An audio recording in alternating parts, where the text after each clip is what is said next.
Welcome, everybody, to this session, Learn to Write from the Literary Greats. I'm an old English teacher, so I get very excited when I get to meet and talk to an actual author, a literary writer who can tell a story and tell it effectively, and especially those who can tell it in such a way that it conveys Christian truth. And we're so happy to have in our church Katie Schuermann. She writes both nonfiction and fiction. She's published with CPH. I'm so excited that she got CPH to start publishing fiction. And Emmanuel Press, and now she's doing a lot and has a whole new series with Concordia Press. So we're happy to have her speak to us today, Learn to Write from the Literary Greats, and I think we can learn, that includes her, we can learn to write from her. So we'll look forward to what she can teach us.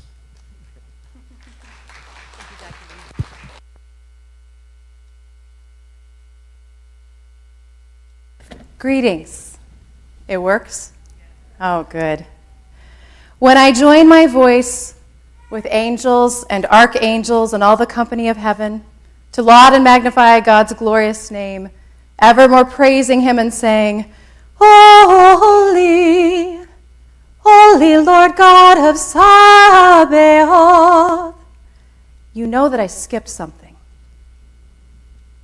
If I recite a beloved poem to you, Lord, thee I love with all my heart, I pray thee ne'er from me go away. You know I got it wrong. If I hold your baby over a 7-sided baptismal font, you know to question my religion. If the St. Louis Arch is reshaped to look like a smile instead of a hill, you know to call it the St. Louis Bowl instead. If a fairy tale begins twice around another century, you know it's not a fairy tale after all. Why? Because fairy tales begin with the words once upon a time. Arches are always rounded at the top in order to hold itself together by the weight of its own parts. The number 8, not 7, is associated with new creation. A proper rhyme for my heart is indeed depart. And we worship a Trinitarian God whose name is Father, Son, and Holy Spirit. And so we sing 3 holies in the Sanctus, not just 2. In other words, without my even explaining to you what form is, you already can identify its absence. That's because you come to this lecture already informed. You know what good form looks, sounds, feels, smells, and tastes like, even if you don't yet have the words on your lips to define it. In fact, you've been a student of form all your life, and your teachers have been God. Your parents, your pastors, your professors, your coaches, your hymnals, the art hanging on your walls, the music sounding in your AirPods, the cathedrals toured on your vacations, the natural world around you, and specific to our talk today, the stories you have read. So what exactly is form?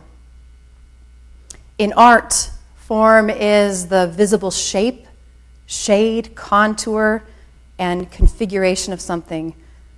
In architecture, I should ask Kirsten to come up and define. In architecture, form is the design of a building and the arrangement of its parts. I like to think of it as math expressed as structure. In music, form is the organization of sound into rhythm, melody, harmony, and texture. It is the continuity or variety or scarcity of repetition. Form in music is most often recognized by you as a song. In writing, form is the ordered arrangement of words into sentences, sentences into paragraphs, paragraphs into chapters, chapters into books. And like architecture, it too is math. It is word math expressed as structure. And this structuring of written communication benefits research papers, speeches, autobiographies, blog posts, journal articles, festschrifts, encyclopedias, and novels alike. But form in story includes something deeper, something content-driven that involves more than simply placing the thesis and its conclusion at the appropriate ends of a paper. Form in story is the truth expressed as a plot. It is a description of the essential nature of something, and so form in story is the order of creation ordered rightly. It is a character's journey from life to death to life. It is all that happens in between the words "in the beginning" and "Amen." And because this form in story precedes us, because it was created by the author of life and passed down to us through centuries of tradition, we could argue that good form in story is a pre-scripted plot. At the least, you already can see that good form is good order. It is identifiable and undeniable. And so in the arts, form in its actuality serves humanity's best interests. This heady reality is probably best understood by contemplating its antithesis. What happens if good form is not rightly applied in architecture? Well, you lose at Jenga. More tragically, what happens if good form is destroyed in architecture? The Twin Towers collapse and people die.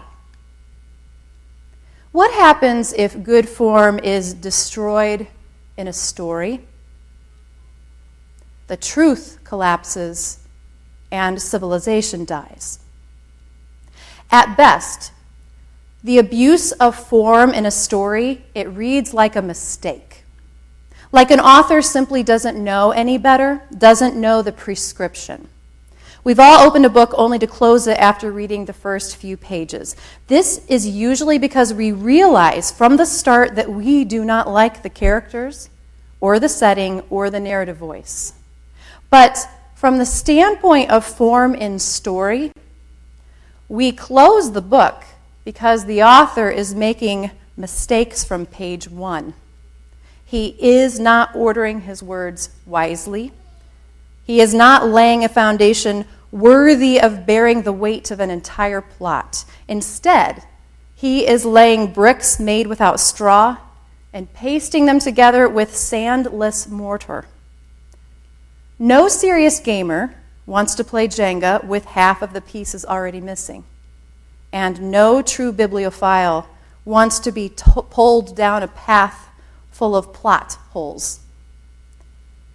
A much more serious abuse of form in story is when an author upsets good order in the middle or at the end of a plot by failing to answer his own foreshadowing.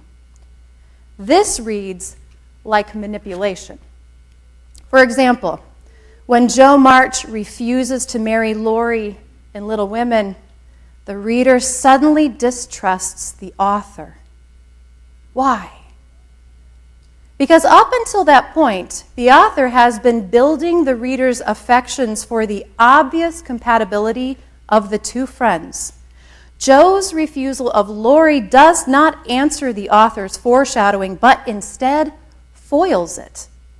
This is a break in form. This is an unnecessary tumbling of the author's carefully constructed Jenga blocks. It would be different. It would be a different reading experience for all of us.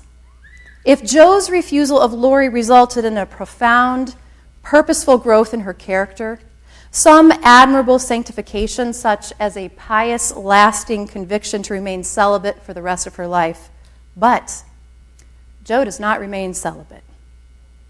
Or maybe we could better accept Jo's refusal if we believed Lori to be an insufficient mate for Jo. But the reader who has been paying attention to the author's careful prompting up to this point in the story already has decided that Lori is the perfect mate for Jo. And so, we leave the moment no longer trusting Jo's judgment. We wish her well, but we are concerned for her.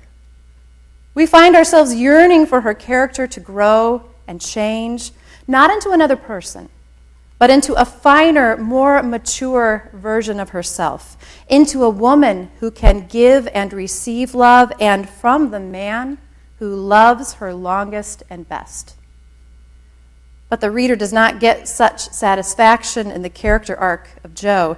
She persists down a personally unfulfilling path, and then, with an ease of conscience that reads a bit like infidelity to the reader who already has bonded with Jo's and Lori's constancy earlier in the story, Jo decides to marry a much older professor, and Lori marries, of all people, Jo's youngest sister. Ew. Perhaps Alcott's seamstress approach to writing, of using marriages as patches to cover the ripped seams in her story's allegiances, perhaps this should serve to prepare the reader for more mismatched plot points, but it still comes as a surprise at the end of the book when Jo names one of her two sons, not after her husband, but after Teddy, the pet name for Lori, the man she refused to marry. What I am describing is an author's breaking form with her own storytelling, a crack in the story's foundation that comes about from changing materials mid-construction. Louisa May Alcott most likely does not want us to think her heroine foolish, yet we encounter so much foolishness in her plot's resolution. Nor probably does Alcott intend for Little Women to be a tragedy, yet so many readers find the break between Jo and Lori to be tragic. This is a symptom of a malformed story. When our affections at the end of the story are frustrated, when they do not land exactly where the author intends, this is a sign of a break in story form. Another example of good forms being thwarted in a story is The Adventures of Huckleberry Finn. Huck concludes his sojourning adventures by refusing to be adopted and raised by Aunt Sally, who is a sweet, motherly, entirely affectionate woman. To refuse any offer of relief from physical suffering is dumb. But to refuse it from the best of women, this betrays a persistent ignorance, a lack of growth in Huck's character, and at the very moment in the story when his character arc should be at its apex. On a philosophical level, Huck's rejection of being raised by a family and, quote, Latin out for the territory ahead of the rest, end quote, is worse than Peter Pan's wanting to remain a boy forever. Peter at least rightly desires life lived in community with the Lost Boys, Wendy, and the like. Huck's fleeing to the territory alone is actually a refusal to live in community with others, a refusal to take part in civilization. Now, we readers, we can forgive a boy his ignorance, but it is harder to forgive a man. For it is the author Mark Twain, not Huck, who ultimately doubts the good form of community's wisdom. It is Twain's insertion of his own doubts about embracing and, yes, even submitting to a life lived under the love and care of Aunt Sally that ultimately stunts the growth of Huck and of us. Wendell Berry explains it this way in his essay, Writer and Region. He writes, quote, "When Mark Twain replaces Huck as author, he does so apparently to make sure that Huck remains a boy. I am supposing then that Huckleberry Finn fails in failing to imagine a responsible adult community life. And I am supposing further that this is the failure of Mark Twain's life and of our life so far as a society. Because Huck Finn and Mark Twain so clung to boyhood and to the boy's vision of a free bachelorhood, neither could enter community life." End quote.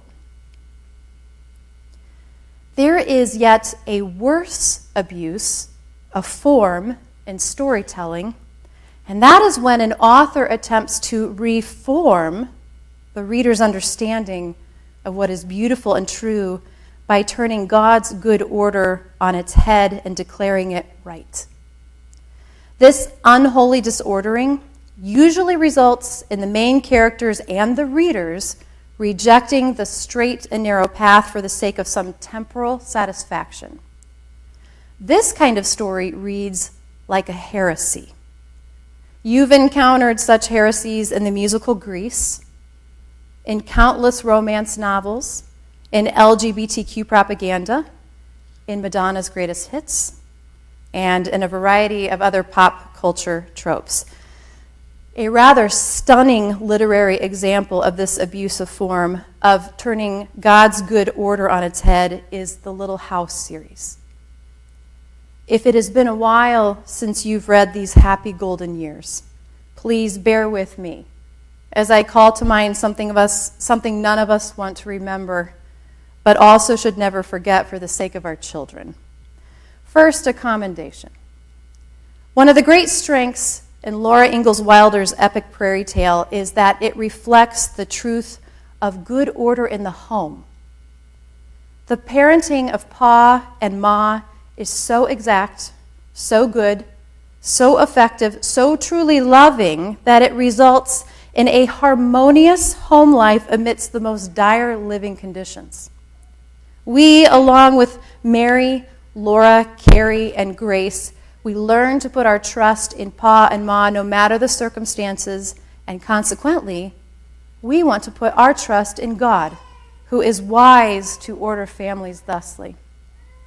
This is didacticism and storytelling at its best.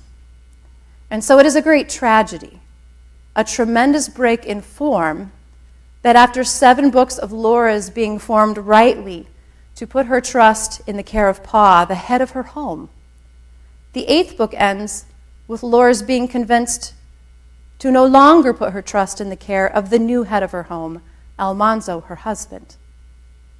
Wilder breaks form here with truth in her storytelling, but her heresy grows all the more powerful by being presented to the reader through her continued use of the didactic voice.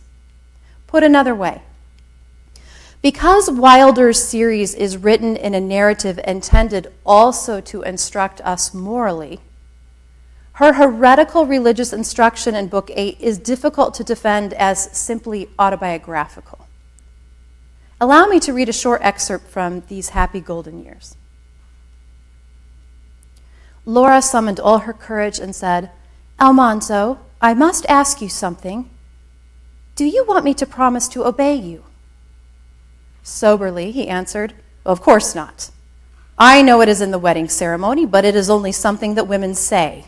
I never knew one that did it, nor any decent man that wanted her to." "Well, I am not going to say I will obey you," said Laura.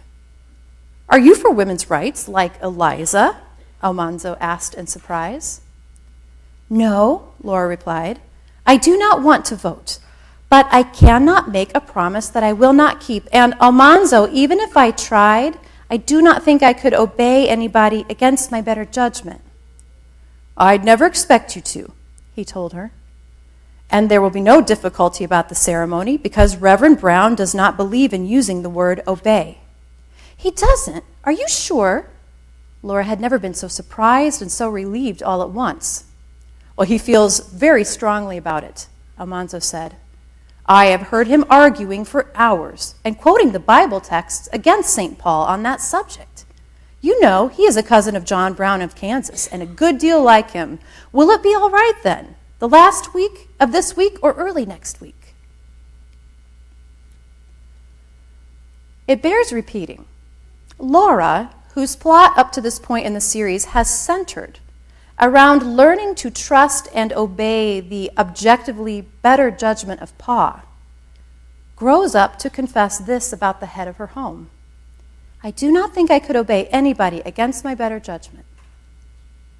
Wilder, with no warning, yanks the reader's trust and affection away from the good order of Pa knows best to the disorder of Laura knows best, which is essentially the same as turning us away from God knows best. For both God and Pa disagree with Laura Almanzo and the Reverend Brown in this matter. As a quick aside, let me remind you that an entire earlier chapter in these Happy Golden Years is devoted to showing the reader, through Laura's point of view, Pa's obvious disrespect for the fire and brimstone preaching of the Reverend Brown. And Laura agrees with Pa until the end of the book. This is a terrible break in form. And perhaps you think all of this is fussy business. My pointing out abuses made by authors in the formation and execution of a story's plot. After all, who am I? Am I so arrogant as to presume to give poor marks publicly to authors greater than myself? Is this presentation to be simply an exercise in literary criticism? No. And yes. Because writing a story is fussy business. At least it is for the author who wants to serve the reader. What is the work of writing a novel other than the culmination of one fussy decision after another? There are always too many options, too many choices for how to begin, develop, shape, and end a story. And what I am attempting to point out today is just how important each of those decisions really is. I am trying to show that even a published author, and a famous one at that, can make the wrong choices.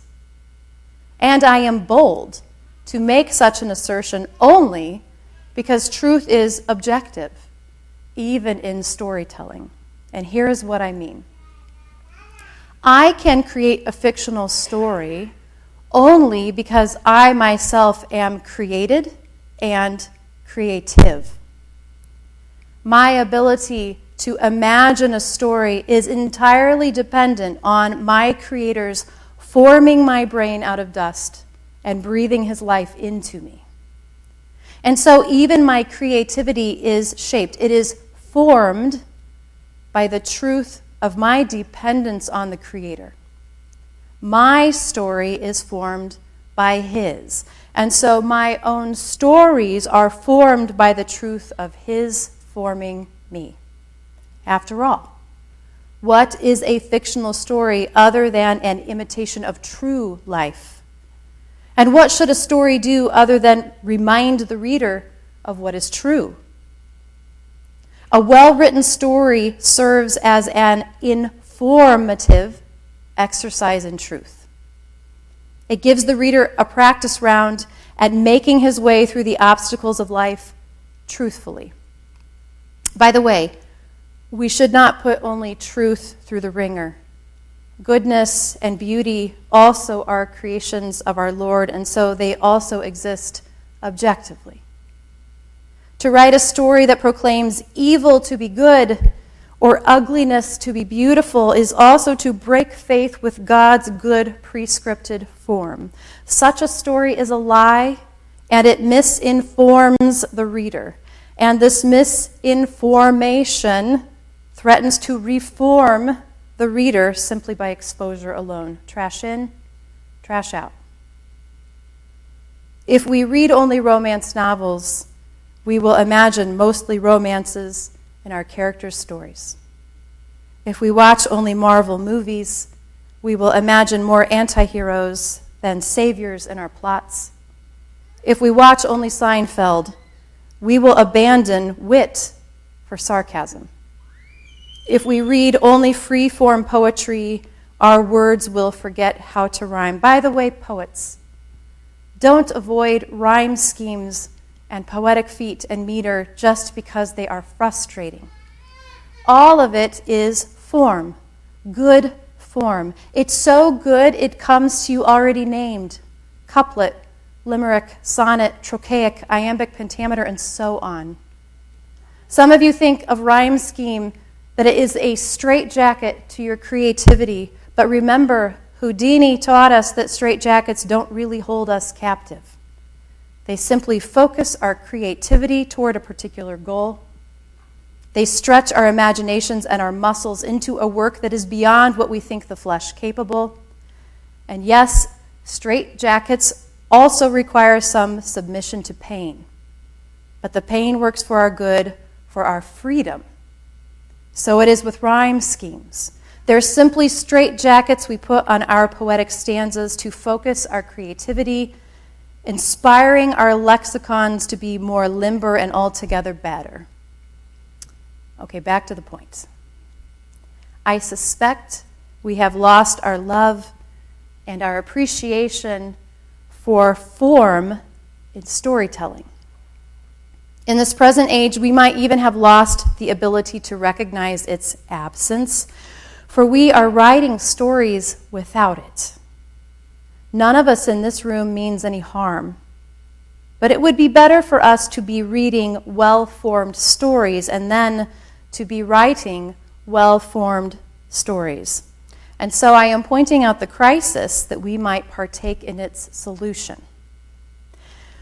As you already know, there are many, many well-formed stories in the literary canon. What are some of your favorites? Which books do you want to read again and again and again because their endings fulfill the growth foreshadowed in their beginnings? Because their heroes are saviors who rescue and redeem the weak and vulnerable. Because their characters' suffering is not wasted, but is worked for good, leading to sanctification. Because their plots reflect back to you the best and truest story ever told, God's creation of man, man's fall into sin, and God's rescuing and redeeming of man through the prophesied Savior, his only Son. If you know anything about me, you already know some of my favorites.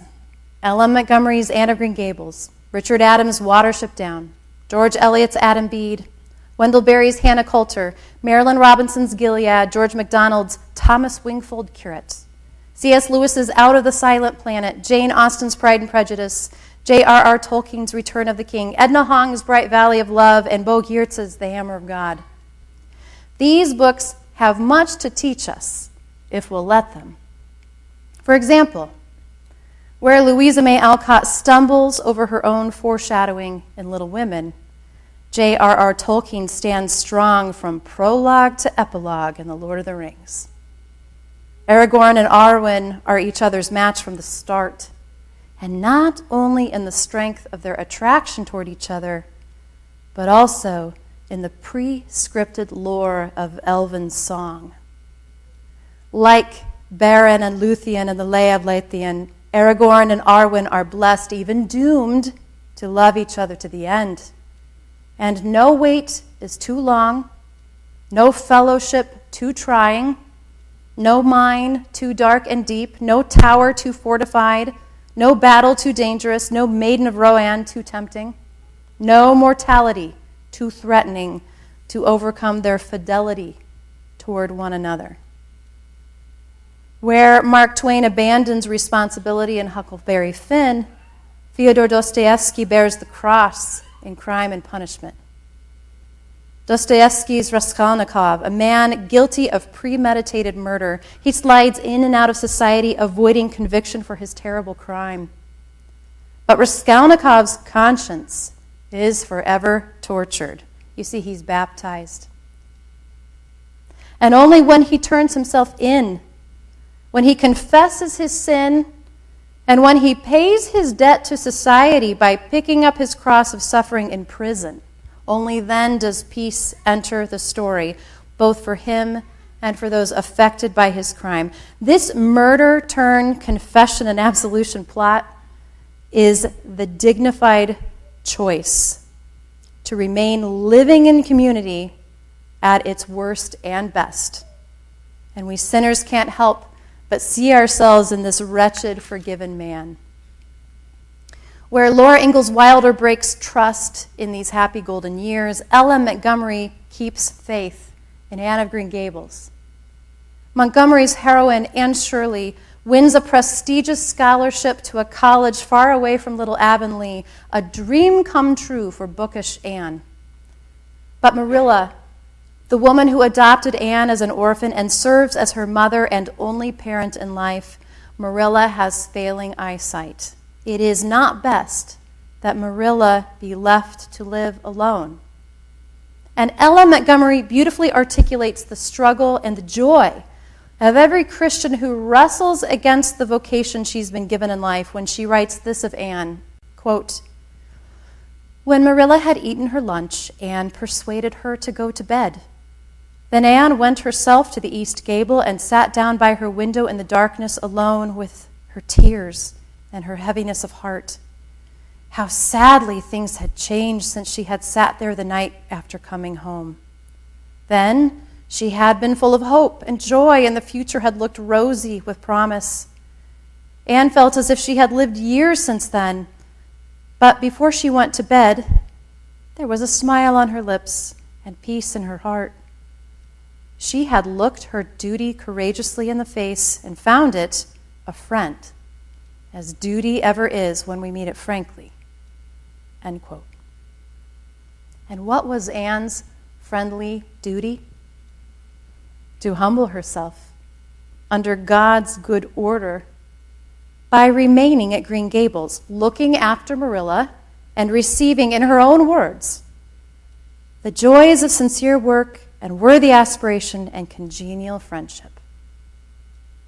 We Lutherans know to call this friendly duty living out our God-given vocations. Or, as we writers might say, climaxing the plot according to God's prescripted form.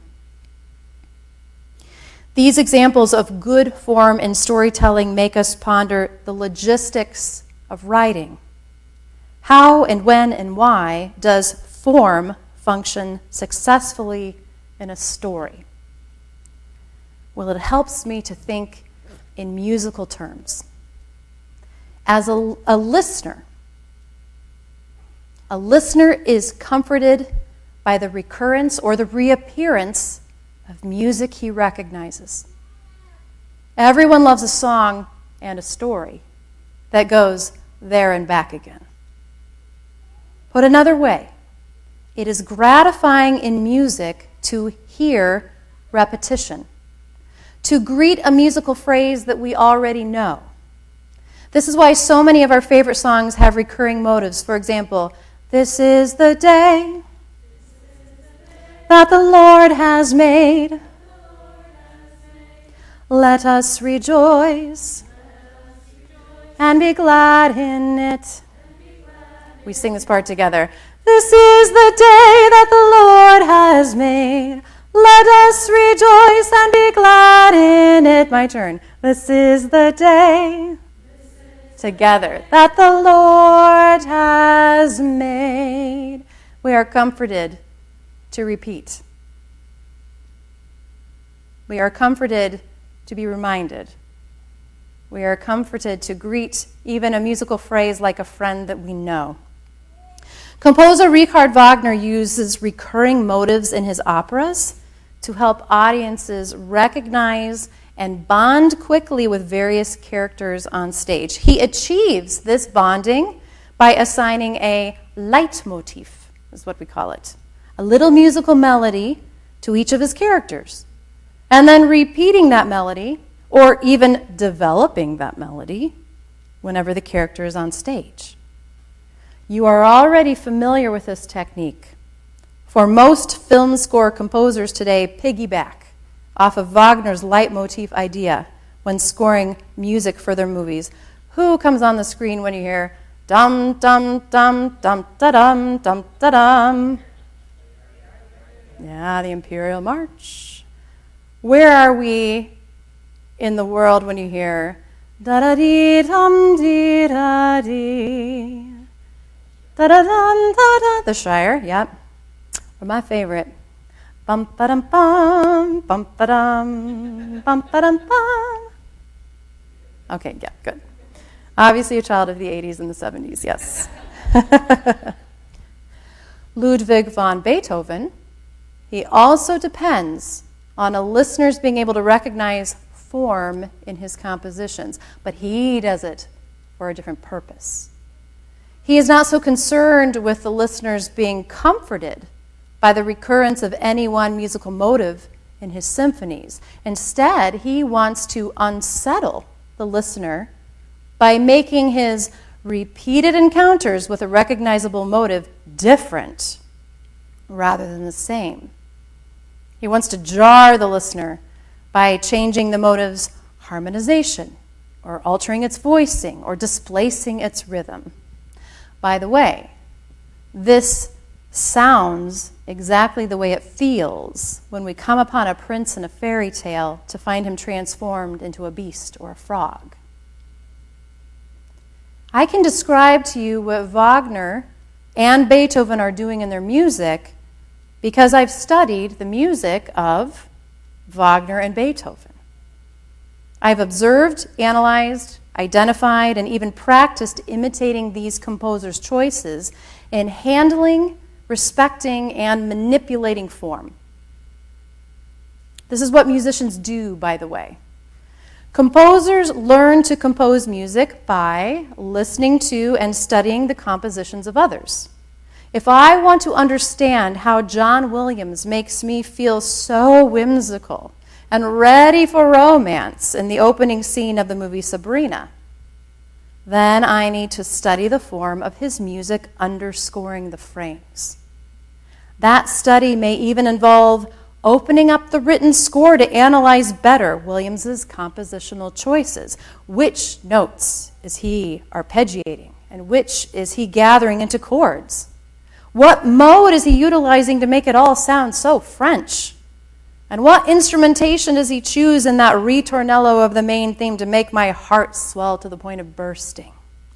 I study a composer's form so I can know how to compose it myself. This is what authors do as well. Storytellers learn to tell stories by studying the stories of others. If I want to teach a reader to love and adore my main character from the start, then I learn from L.M. Montgomery to introduce Anne Shirley through the point of view of quiet, adoring Matthew Cuthbert.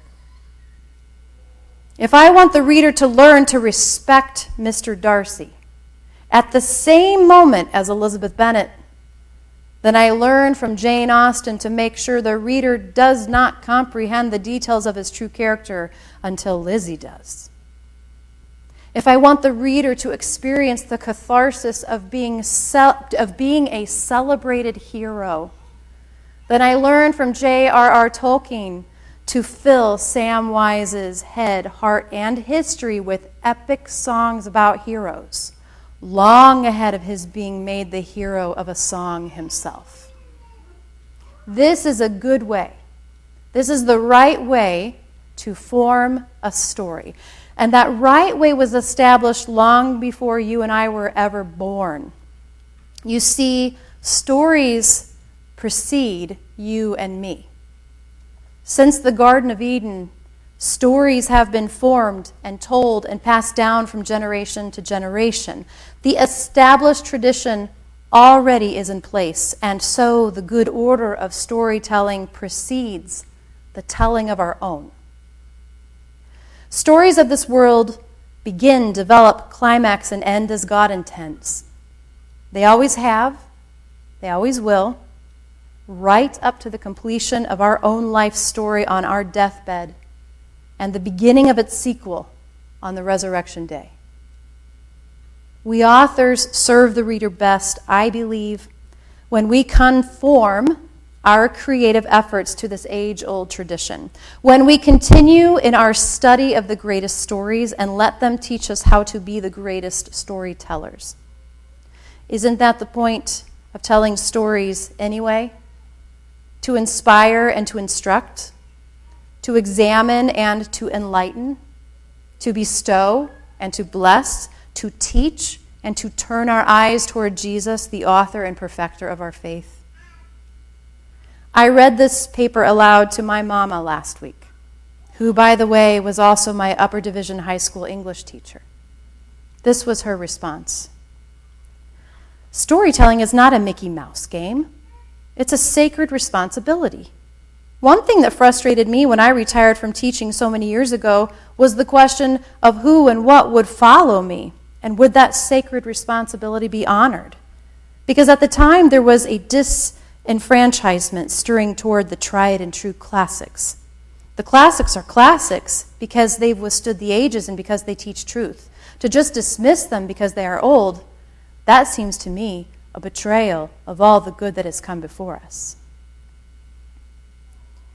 Not only was I pleased that my 74-year-old mother could track my 40-minute-long argument and then articulate back to me the very thesis of my paper, but I was reminded of the precious gift I've been given to have been formed as a storyteller by her.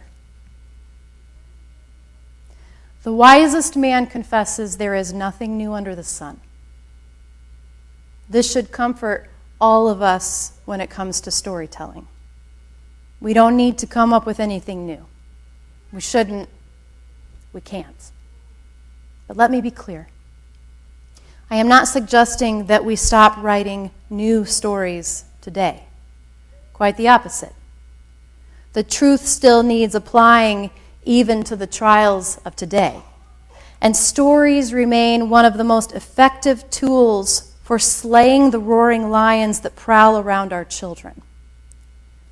I am simply arguing that we should put our trust in Solomon's wisdom and let what is old and sun-wizened reform us again and again. We should apprentice ourselves under the proven masters so that when we do write something new, it most likely will be old enough to be worth reading. If you would like to take a deeper dive with me into the analysis of form in storytelling, I hope you will register for my online semester fall class through the Institute for Classical Lutheran Education. Together, we will be doing this very thing. We will be analyzing the creative choices of these literary greats, of these well-formed authors who are delivering well-formed stories to us. We'll be analyzing them for a better understanding of how to write good fiction ourselves. Thank you for listening to me today.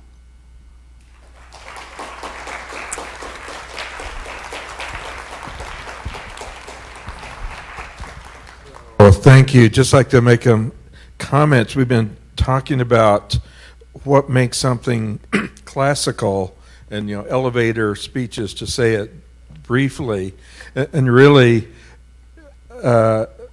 the mark, I think, of a classical mindset is attention to form. Form in literature, form in art, form in morality, form in science, form in the creation, form in our faith, and form in the classroom, form in education. I think that's a great way to think about what we're all doing, and to explore the forms and to do things with them and to attend to them and appreciate them and follow them and learn from them. I think that says so much. And thanks for that plug. Again, the CCLE is putting on this, we started the Institute for Classical Lutheran Education, and I'm so excited that Katie Schuermann is going to be giving one of those seminars, and you really need to sign up for it. I think I'll take it myself. So thank you again. Are there any questions or comments in the time we have?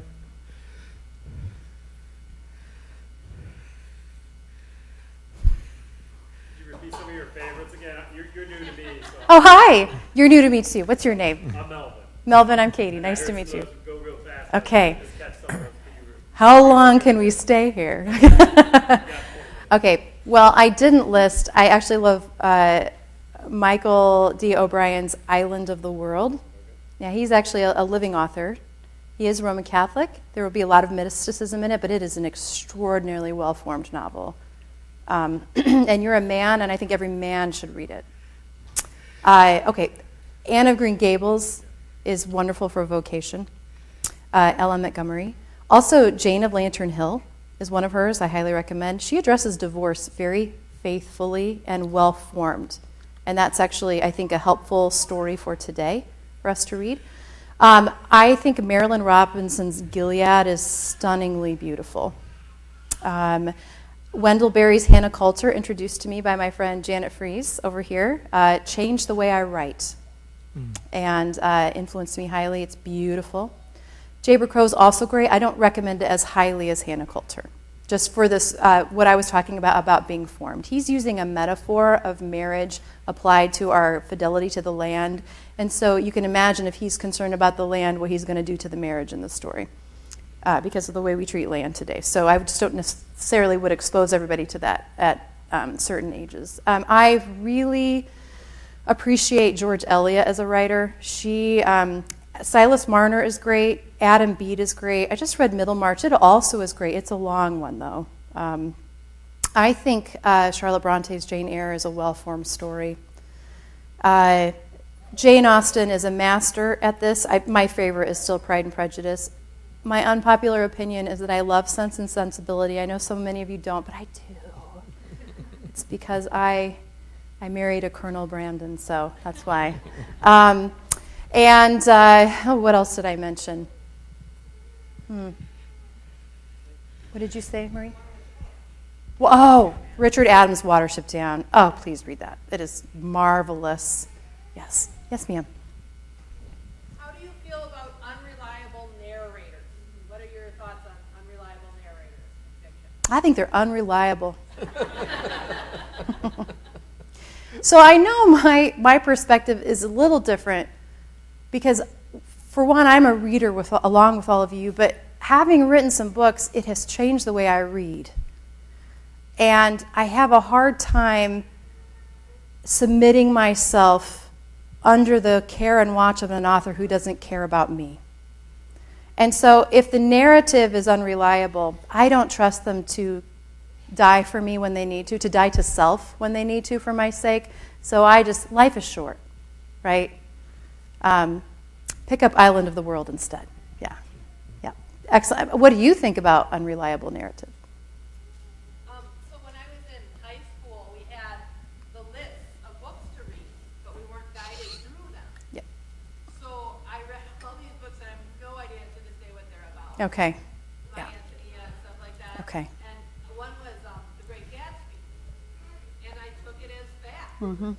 So when Nick said you're better than the whole lot of them and stuff like that, I thought that was true. Right. And thank you. That is actually, by the way, let's use the Little House series for an example here. What I'm not saying is that we should not read the Little House series. I hope you understand there's much in it that I think is helpful. But we shouldn't necessarily have our children read it apart from our explanation of when, because there's a lesson to be learned when an author breaks storytelling form, and that's to teach the reader, so that was a mistake. And when I say mistake, again, I'm bold to say that, not because somebody can't put that in a story.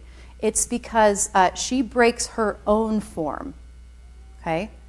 She breaks her own form. And when I say that, I'm saying that to you as a storyteller. I'm looking at every word she's choosing and where she's leading you, and she's gaining your trust through the whole series, not only to listen to her about, autobiographically about her life, but she wants you to agree with her.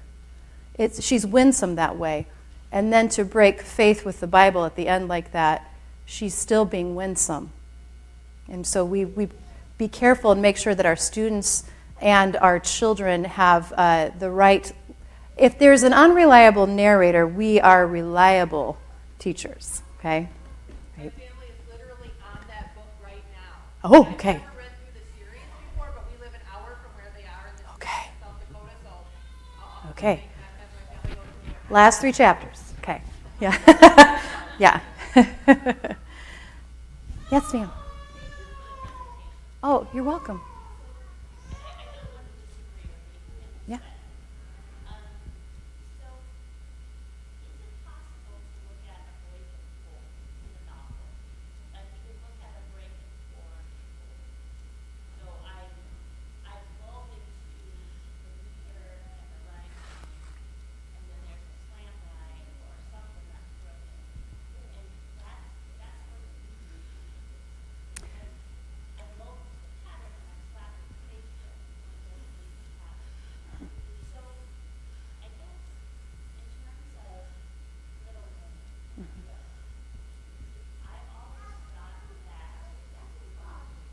Mm-hmm.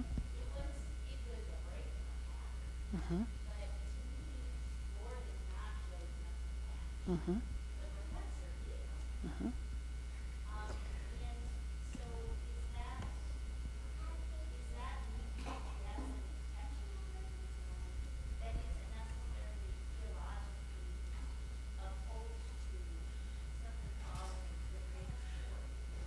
Yeah, that's an excellent point. Like, is it just, am I offended as a reader, or is there an actual, like, a literary break in form there?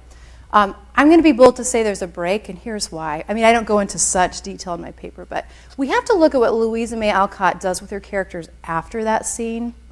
And if she were not breaking form, she could let that refusal be what it is as a plot point, and then grow Joe and move on and not have to reference it over and over and over again. But do you know what she does for the rest of the book? She is continually referencing. She's having to justify as a narrator over and over again that it was the right choice. It was the right choice. It was the right choice. If it were the right choice, it doesn't need justified in the narrative. It is objectively right. And so when an author strays from their own form, you're going to find in a story that they often have to insert as a narrator over and over again. They'll shape the plot to justify the choice. For example, I think when Laurie comes back newly married, oddly, Joe and Laurie are in a room alone together. Just even from a time period standpoint, it doesn't make sense. Where is his wife? Why is he alone with her? Why would they ever need to be? If really they're not well matched, then there's no reason they would meet alone like that. They don't have that relationship with each other anymore. But there's physical contact. There's even a moment where, like, we're tempted to interpret Laurie's look a certain way, and it's ew again. And she keeps bringing it up over and over again as an author, and then she ends the story with her naming her child after Laurie. And that doesn't fit with the character she's built from the beginning. Joe's built to be a courageous character, but she oddly takes the least courageous path.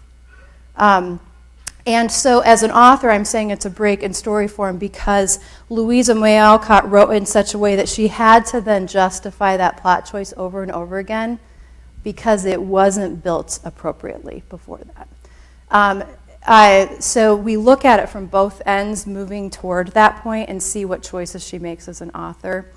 You know, whether I think Laurie is the best for her or not, I mean, they're both really immature at that point in the story. And the character growth that is explained by the author is always in the context of that refusal. Shouldn't need to be. If she had written the beginning in a way that it was obvious to everybody that they don't need to, then she would be free to move on from that point as an author and develop them in ways that didn't always have to relate back to each other. But instead, we, the reader, have to encounter over and over and over again now how they're not relating to each other, instead of giving them just separate character arcs. So that's a sign that Louisa May Alcott was having to trip over it herself again and again.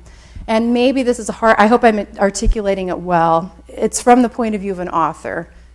Every choice we make in a story is intentional.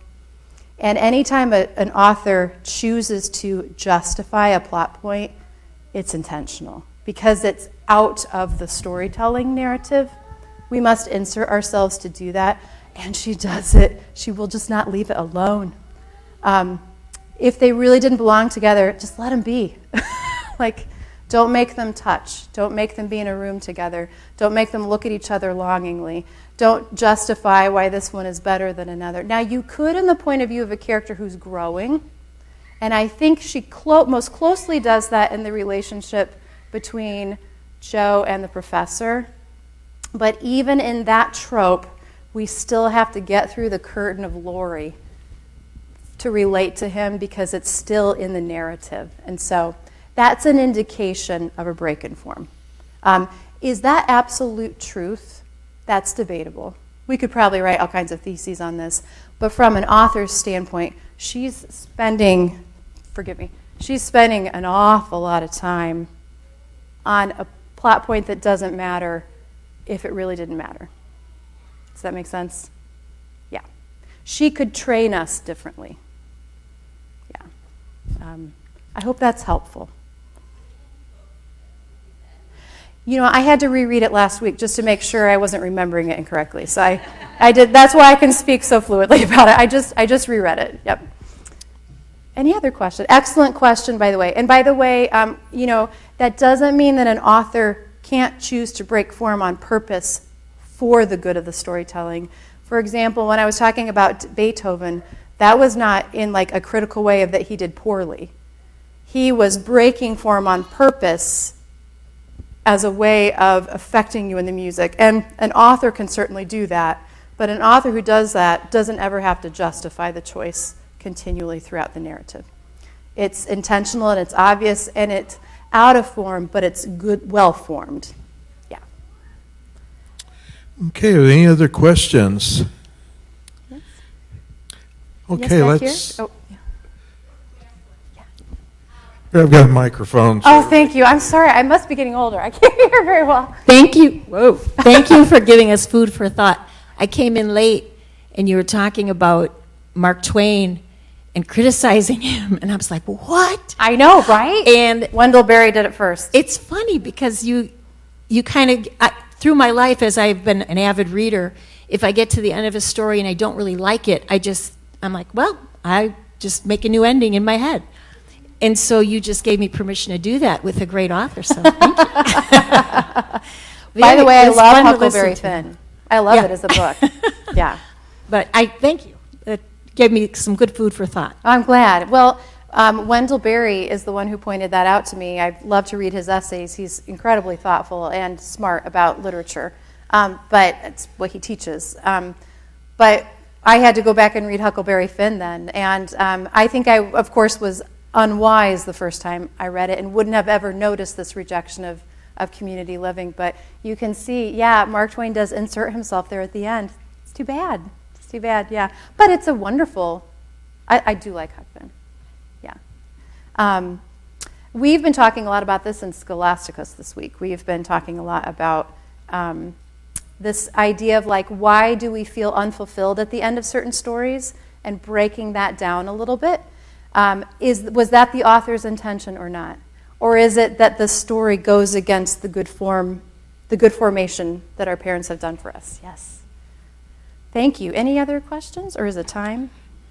Okay, it's time. Let's thank Katie Schuermann once more. Thank you. Thank you.